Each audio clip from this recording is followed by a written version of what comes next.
Bible prophecies revealed में आपका स्वागत है। और बाइबल प्रोफेसीज रिवील्ड के अंदर आज हम एक बहुत ही महत्वपूर्ण विषय के ऊपर बाइबल की भविष्यवाणियों से चर्चा करने जा रहे हैं। हम उसको समझने का प्रयास करने जा रहे हैं और वो विषय जो है वो ये है कि आज जब इजराइल और ईरान के बीच में बहुत ज़्यादा मतभेद उत्पन्न हो चुके हैं और अप्रैल के महीने के अंदर जब ईरान ने इजराइल के ऊपर हमला किया था 300 से भी ज़्यादा मिसाइलों और ड्रोन्स के द्वारा, उसके बाद पहली बार इतने ज़्यादा विकट परिस्थितियां जो हैं वो इजराइल और ईरान के बीच में पहले कभी भी नहीं हुई जैसे कि आज हमको देखने को मिल रहा है। और ये सब कुछ आखिर क्या हो रहा है?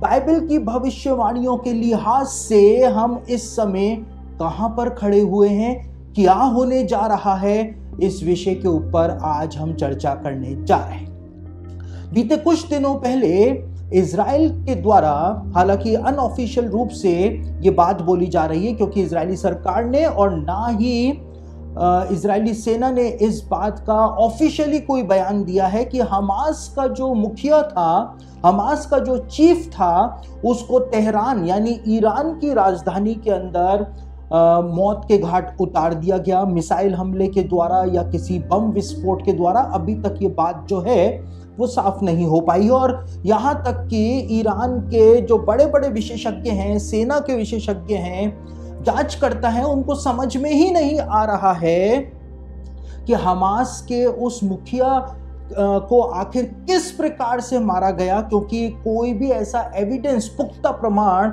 उनको मिल ही नहीं रहा है। इस प्रकार से इजराइल ने हमास के चीफ की हत्या जो है वो तेहरान के अंदर की।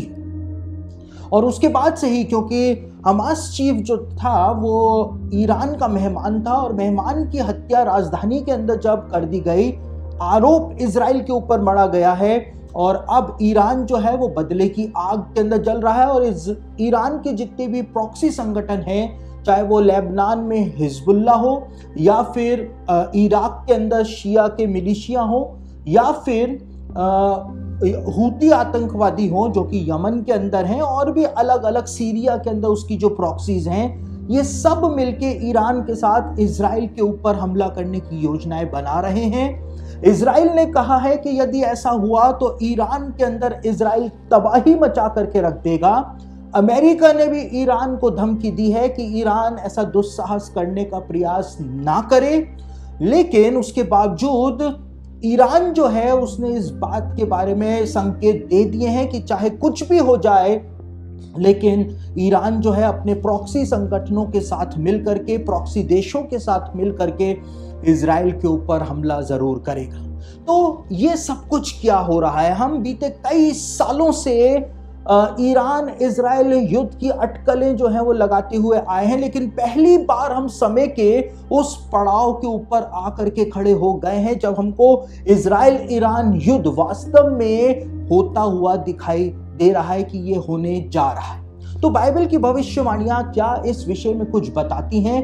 क्या बाइबल की भविष्यवाणियां इस विषय में कुछ प्रकाश डालती हैं? हम आज इस विषय को देखने और समझने जा रहे हैं। मैं कुछ भविष्यवाणियां आपके सामने पढ़ूंगा और उन भविष्यवाणियों को आपको समझाने का प्रयास करूंगा कि हम अंत के दिनों के भी अंतिम समय में आ गए हैं। और उसका प्रमाण ये है कि बाइबल की भविष्यवाणियां जो है वो अनफोल्ड होना शुरू हो चुकी हैं और हमारे सामने अनफोल्ड होकर के आती चली जा रही।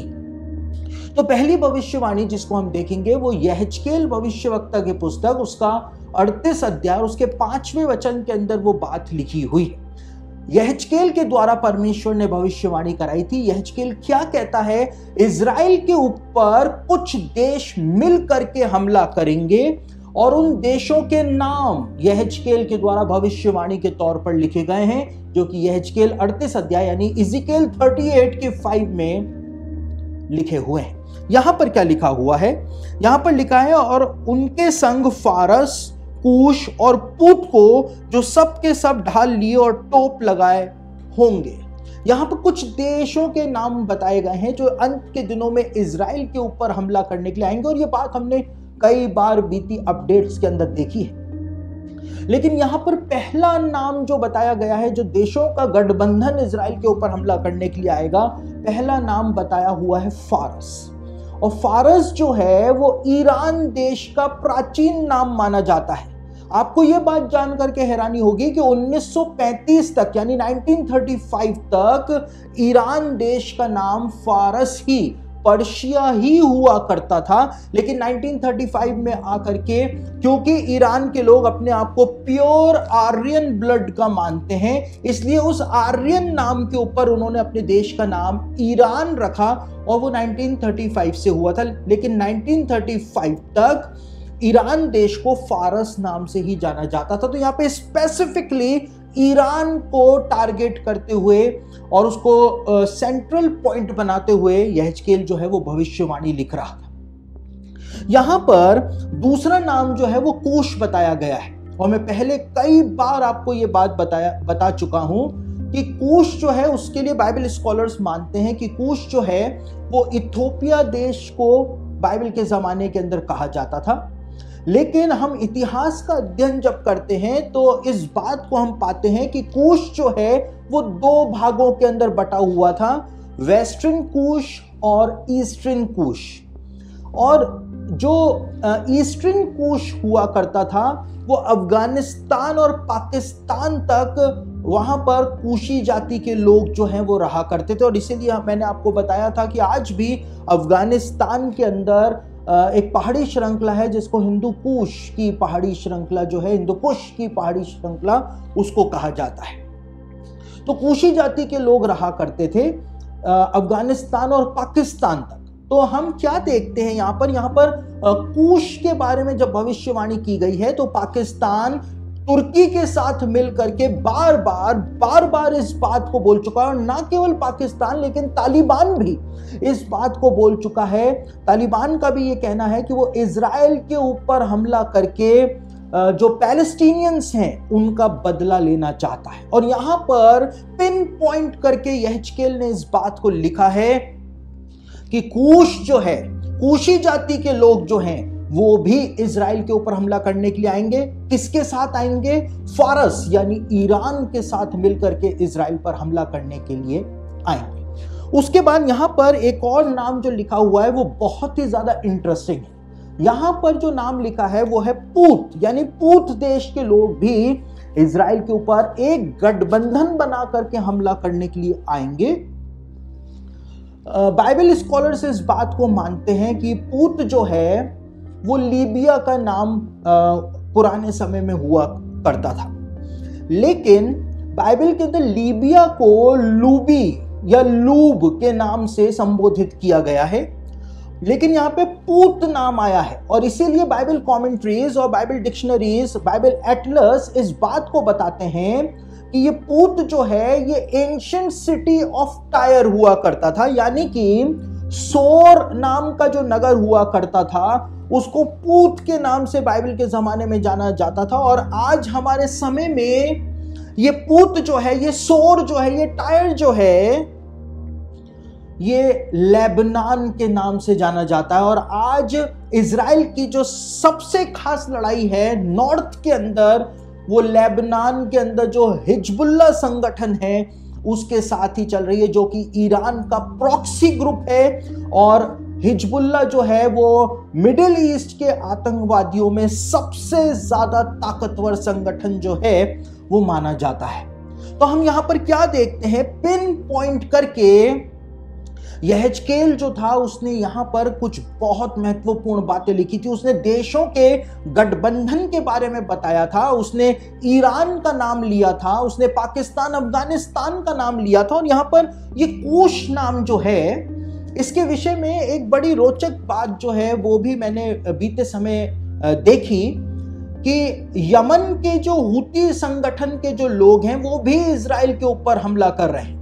और यमन जहां पे अरेबियन पेनिनसुला में जिस लोकेशन के ऊपर पाया जाता है उसके बिल्कुल पास में, उसके बिल्कुल दक्षिण में, साउथ में, उससे बिल्कुल लगभग जुड़ा हुआ देश जो है वो इथोपिया है, यानी कि कूश देश है। बाइबल के जमाने में उसको कूश कहा जाता था। तो यहां पर कूश का अर्थ जो है, जो ईस्टर्न कूश है, उसका अर्थ तो पाकिस्तान अफगानिस्तान तक होता है, लेकिन हम यमन है उसको भी इस कैटेगरी के अंदर अगर डालना चाहें तो हम उसको डाल करके देख सकते हैं। यानी कि बिल्कुल एग्जैक्टली यहां पर यहेजकेल जो है वो हमारे समय का जो पूरा सिनेरियो है उसको लिख रहा था, जो कि आज से पहले हम उसको कभी इस प्रकार से नहीं समझ पाए। तो यहां पर एक देशों के गठबंधन के बारे में बताया हुआ है जो मिल करके इजराइल के ऊपर हमला करेंगे,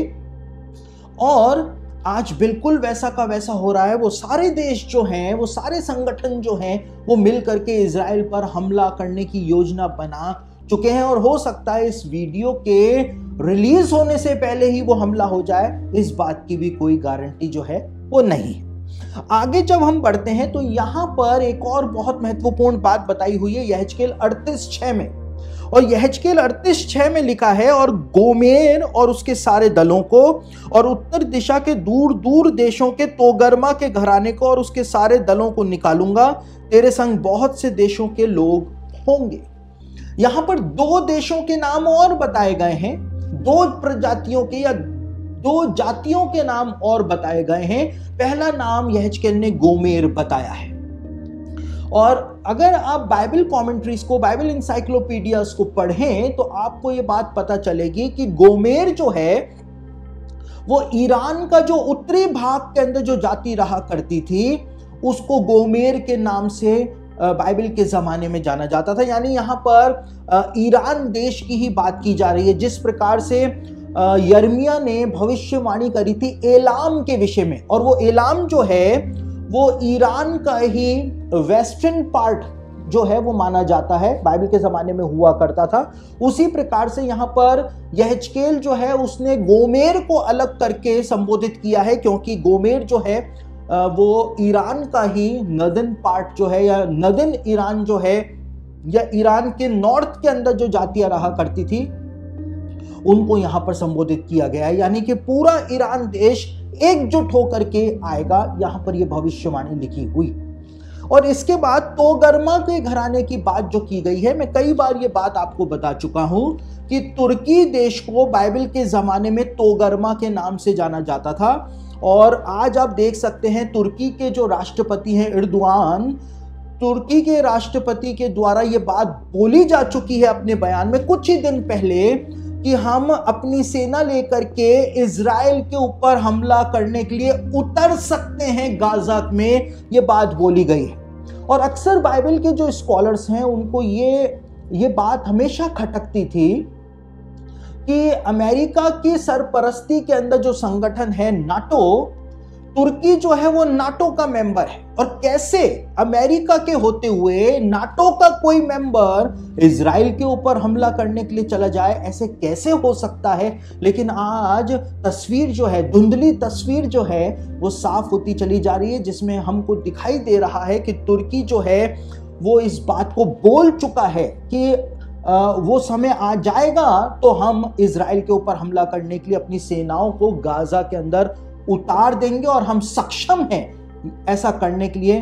राष्ट्रपति एर्दोआन जो है उन्होंने इस बात को पहले ही, कुछ दिन पहले ही बोल दिया है। तो हम क्या देखते हैं, हम इस बात को देखते हैं कि यहेजकेल ने एक पूरा सिनेरियो बताया था, देशों के संगठन के बारे में बताया था कि कौन से देश मिल करके इजराइल के ऊपर हमला करने के लिए आएंगे, और वो गठबंधन आज तैयार हो चुका है। यहां तक कि तुर्की के राष्ट्रपति ने ईरान के राष्ट्रपति को फोन करके अभी कुछ दिनों पहले इस बात को भी कहा है कि तुर्की और ईरान को मिल करके इजराइल के ऊपर हमला करना चाहिए। उन्होंने सुझाव दिया है। आप समझ सकते हैं कि एक बाइबल की भविष्यवाणियों के विद्यार्थी जो हैं, स्टूडेंट्स जो हैं, जब वो इन सब बातों को सुनेंगे तो हमको कोई हैरानी नहीं होगी कि तुर्की और ईरान जो है वो मिल करके इजराइल पर हमला करने की योजनाएं जो हैं वो बना रहे हैं, क्योंकि यहेजकेल ने पहले से ही इस बात को लिखा हुआ है। दूसरी ओर यहेजकेल उसका 38 अध्याय यानी इज़ेकिएल 38 के 2 में एक और भविष्यवाणी लिखी हुई है। वहां पर भी कुछ देशों के बारे में बताया हुआ है। यहां पर लिखा है, हे मनुष्य के संतान, अपना मुंह मागोग देश के गोग की ओर करके, जो रोश मेशेक और तूबल का प्रधान है, उसके विरुद्ध भविष्यवाणी कर। अब यहां पे मागोग देश की बात की गई है कि मागोग देश भी इन सारे देशों के साथ मिल करके इजराइल के ऊपर हमला करने के लिए आएगा। कई सारे लोग इस बात को कहते हैं कि रूस जो है उसके बारे में यहेजकेल ने नहीं लिखा है, जबकि यहां पर जो रोश, मेशेक और तूबल के बारे में लिखा हुआ है। मैं कई बार इस बात को बता चुका हूं कि रोश यानी रूस, मेशेक यानी मॉस्को और तूबल यानी टॉबलॉस्क के बारे में, जो कि रूस का मुख्य नगर है, उसके बारे में यहां पर भविष्यवाणी दी हुई। लेकिन कई सारे लोग इस बात को कहते हैं कि यहां पर रूस के बारे में नहीं लेकिन तुर्की के बारे में भविष्यवाणी की गई है और तुर्की को ही रोश, मेशेक और तूबल कह करके संबोधित किया गया है। यदि हम उसकी बात मान भी लेते हैं और उन लोगों को सही भी ठहरा देते हैं, तो भी यहां पर एक देश के बारे में बताया है और उस देश के बारे में जब हम जानते हैं तब हमको पता चलता है कि रूस जरूर से ईरान, तुर्की और लेबनान, सीरिया, इन सब के साथ मिलकर के इजराइल पर हमला करने आएगा ही आएगा। यहां पर मागोग देश की बात की गई है। बाइबल के जमाने में मागोग देश क्या हुआ करता था वो तो मैं आपको बताऊंगा, लेकिन एक अरबी स्कॉलर हुए थे, ट्रैवलर भी थे, उनका नाम था इब्न बतूता। और इब्न बतूता जो थे उन्होंने अपनी किताबों के अंदर लिखा है ग्रेट वॉल ऑफ चाइना के लिए। उन्होंने ग्रेट वॉल ऑफ चाइना जो है, चाइना की जो प्राचीन दीवार है, इब्न बतूता ने अपने लेखों के अंदर उस दीवार को ग्रेट वॉल ऑफ मागोग कह करके संबोधित किया है। यानी कि चाइना की दीवार जो है उसको ग्रेट वॉल ऑफ मेगोग यानी मागोग की दीवार कह करके उन्होंने संबोधित किया था। और जितने भी अरेबियन स्कॉलर्स हैं, जितने भी अरेबियन स्कॉलर्स हैं, वो अपने लेखों के अंदर, अपने इतिहास की किताबों के अंदर उन्होंने हमेशा चीन और उसके आसपास का जो क्षेत्र रहा है उसको मागोग कह करके ही संबोधित किया है, लिखा है। कोई भी जाकर के अरेबियन स्कॉलर्स की किताबें आज भी पढ़ सकता है और उसके अंदर ये फैक्ट जो है वो आपको देखने को मिल जाए। दूसरी ओर यहूदी रब्बी जो है वो प्राचीन काल से ही इस बात को बताते हुए आए हैं कि मागोग देश के अंदर कौन कौन से क्षेत्र सम्मिलित हुआ करते थे। यहूदी रब्बी बताते हैं कि मागोग देश के टेरिटरी में उसके क्षेत्र के अंदर रूस आया करता था, मंगोलिया आया करता था, चीन आया करता था और कोरिया आया करता था। ये मागोग देश की सीमाएं हुआ करती थी। मागोग क्षेत्र के अंदर, मागोग देश के अंदर ये सारे देश प्राचीन समय में बाइबल के जमाने में आया करते थे। और जब यहेजकेल ने इस बात को लिखा कि मागोग देश का गोग जो है वो आएगा, पूरी सेना लेकर के आएगा, तो वो रूस के बारे में, चीन के बारे में, मंगोलिया के बारे में और कोरिया के बारे में, कोरिया को भी हम स्पेसिफाई कर सकते हैं, नॉर्थ कोरिया के बारे में यहां पर यहेजकेल जो था वो भविष्यवाणी कर रहा था। नॉर्थ कोरिया जो है वो भी पहले ही इस बात को बोल चुका है कि अगर इजराइल ने ईरान के ऊपर हमला किया तो नॉर्थ कोरिया भी इस युद्ध के अंदर कूद जाएगा। चीन का पूरा समर्थन जो है वो ईरान को मिला हुआ है, रूस का पूरा समर्थन जो है ईरान को मिला हुआ है। यहां तक कि रूस ने अपने मिसाइल, न्यूक्लियर मिसाइल, सब कुछ ईरान के अंदर लगा रखे हैं ताकि अगर अमेरिका और इजराइल मिलकर के ईरान के ऊपर हमला करते हैं तो रूस बीच में आएगा ही आएगा, चीन बीच में आएगा ही आएगा और नॉर्थ कोरिया बीच में आएगा ही आएगा। एक और बड़ी रोचक बात मैं आपको बताऊं, 1994 में एक यहूदी रब्बी हुए थे जिनका नाम था रब्बी लेवी सादिया नेहमानी। और रब्बी लेवी सादिया नेहमानी जो थे उन्होंने 1994 में जब वो प्रवचन कर रहे थे आराधनालय में, सिनेगॉग के अंदर, तो उन्होंने वहां पर एक भविष्यवाणी करी थी। और वो भविष्यवाणी उन्होंने क्या करी थी, रब्बी लेवी सादिया नेहमानी ने कहा था कि बेबीलोन को भूल जाओ, फारस को भूल जाओ, लेकिन मैं तुमको बता रहा हूं इजराइल पर हमला करने के लिए कोरिया जो है वो आएगा ही आएगा, नॉर्थ कोरिया जो है वो आएगा ही आएगा। ये बात जो है 1994 में एक रब्बी के द्वारा पहले ही भविष्यवाणी के तौर पर बता दी गई थी, जिस समय कोई सोच भी नहीं सकता था कि नॉर्थ कोरिया कभी इतना ताकतवर हो सकता है, एक परमाणु शक्ति जो है वो बन सकता है। तो हमको यहां पर क्या दिखाई दे रहा है कि हमारे युग का इतिहास यहेजकेल ने आज से हजारों साल पहले ही अपनी पुस्तक के 38वें अध्याय के अंदर लिख दिया था। और यहां पर जिस गोग के बारे में बताया हुआ है कि गोग की लीडरशिप के अंदर ये सारे देश जो है इजराइल के खिलाफ खड़े हो जाएंगे और उसके ऊपर हमला करेंगे, उसके ऊपर हमला करने के लिए आएंगे। ये गोग जो है उसको यहूदी रब्बी एक दुष्ट आत्मा मानते हैं, एक डीमन मानते हैं जो इजराइल के खिलाफ काम करता है। और स्पेसिफिकली यहूदी रब्बी इस गोग की पहचान बलियाल दुष्ट आत्मा के रूप में देते हैं कि वो बलियाल ही है जो गोग के रूप में इन सारे देशों को भड़का करके, उकसा करके और उसको इजराइल के खिलाफ लेकर के आएगा। डेड सी स्क्रॉल्स जो कि 1947 और 1948 में मिले थे, इजराइल के डेड सी के पास जो कुमरान की गुफाएं हैं वहां पर उन स्क्रॉल्स के अंदर एक और स्क्रॉल मिला था। बाइबल के जो मूल पांडुलिपियां हैं, मैन्यूस्क्रिप्ट्स हैं, उसके अलावा उसको वॉर स्क्रॉल्स के नाम से जाना जाता है। और वॉर स्क्रॉल के अंदर ये भविष्यवाणी 2000 साल पहले यहूदी लोगों ने लिखी थी, एसीन समुदाय के लोगों ने लिखी थी जो कि यहूदी ही हुआ करते थे। उन्होंने इस भविष्यवाणी को लिखा था कि अंत के दिनों में मेसोपोटामिया और फारस और जितने भी इश्माइली लोग हैं, यानी अरब कंट्रीज के जितने भी लोग हैं, उनको बलियाल नाम का दुष्ट आत्मा जो है वो भड़का करके और उकसा करके इजराइल के खिलाफ लड़ने के लिए लेकर के आएगा। और यहां पर भी हम देखते हैं कि यहेजकेल जो है उसने गोग नाम के एक व्यक्ति के बारे में बताया है कि गोग की लीडरशिप के अंदर ये सारे देश जो है इजराइल पर हमला करने के लिए आएंगे। यहूदी रब्बी इस गोग की पहचान बलियाल के रूप में करते हैं कि वो एक दुष्ट आत्मा है जो इनको भड़का करके और उकसा करके इजराइल के खिलाफ लेकर के आएगी, पूरी तरह से उनको नफरत की आग में ये जला देगी। यहां पर ये बात जो है वो यहेजकेल की भविष्यवाणी में भी लिखी हुई है।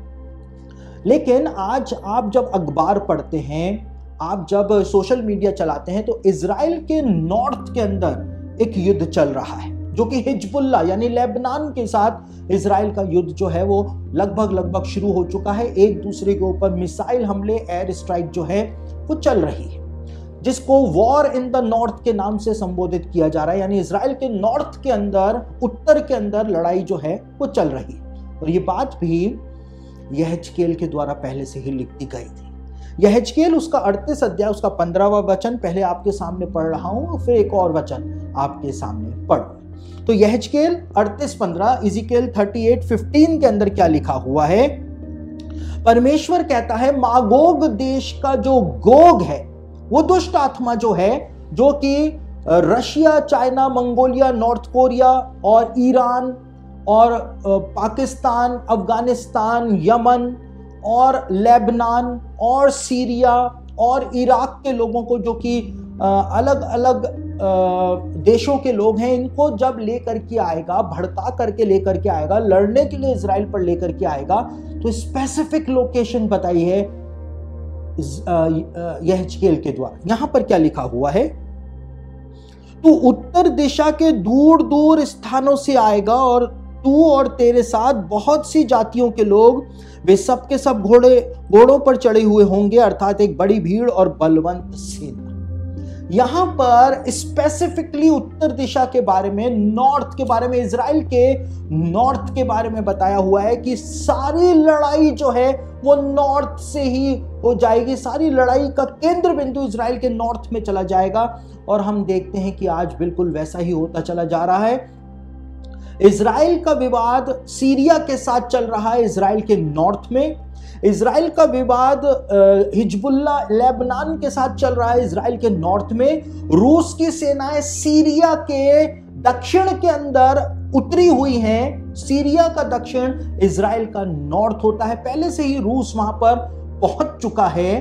अपनी सेनाएं उसने उतार रखी हैं। और यहाँ पर इसी बात को यहेजकेल के द्वारा भी पिन पॉइंट करके स्पेसिफिक लोकेशन के बारे में बताया है कि ये सारे देश हमला करने कहाँ से आएंगे, कि उत्तर दिशा से आएंगे।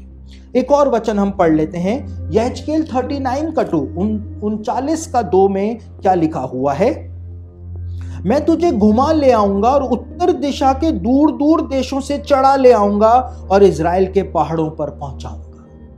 यहां पर इस बात को बताया हुआ है कि उत्तर दिशा से ही यह हमला करने के लिए इजराइल के ऊपर आएंगे, यानी कि लेबनान के अंदर जो हिजबुल्लाह के साथ इजराइल का युद्ध चल रहा है, यहां पर कुछ बहुत बड़ा होने जा रहा है।